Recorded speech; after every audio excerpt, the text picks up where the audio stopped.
మేము ఖమ్మం ఖమ్మం వెళ్ళాలి. ఎంతసేపు అయింది వచ్చి? మేము వచ్చి ఒక 1/2 అవర్ అవుతుంది. హాఫ్ అన్ అవర్ అవుతుంది. ఎట్లుంది బస్సులో సర్వీస్ ఎలా ఉంది? ఏమోనండి వచ్చిన కాడి నుంచి వస్తున్నాం, ఏం లేవు ఖమ్మం వరకు. ఖమ్మం వరకు ఏం లేవు అంటే ఉన్నాయి కానీ ఛార్జెస్ ఎక్కువ ఉన్నాయి. చార్జెస్ ఎక్కువ. డీలక్సే 500 అవుతుంది.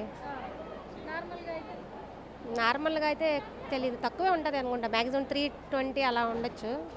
రిజర్వేషన్ చేసుకున్నారా మీరు? చేసుకోలేదండి. చేసుకోలేదు కాబట్టి ఎక్కువగా ఉన్నాయి అనిపిస్తుంది కదా. అవునవును. ఓకే. కాకపోతే బస్సులు ఇక్కడ తక్కువ ఉన్నాయి ఏంటి అనిపిస్తుంది? తక్కువే ఉన్నాయండి బస్సులు.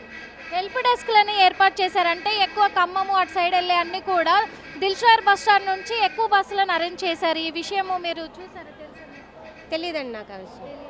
తెలియదు. ఏ ఫ్యామిలీతో వచ్చారా? అవునండి.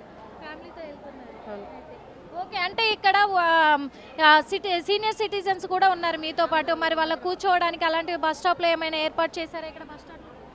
ఏమోనండి తక్కువే ఉంది, మొత్తానికి ఫెసిలిటీస్ అయితే చాలా తక్కువ ఉన్నది.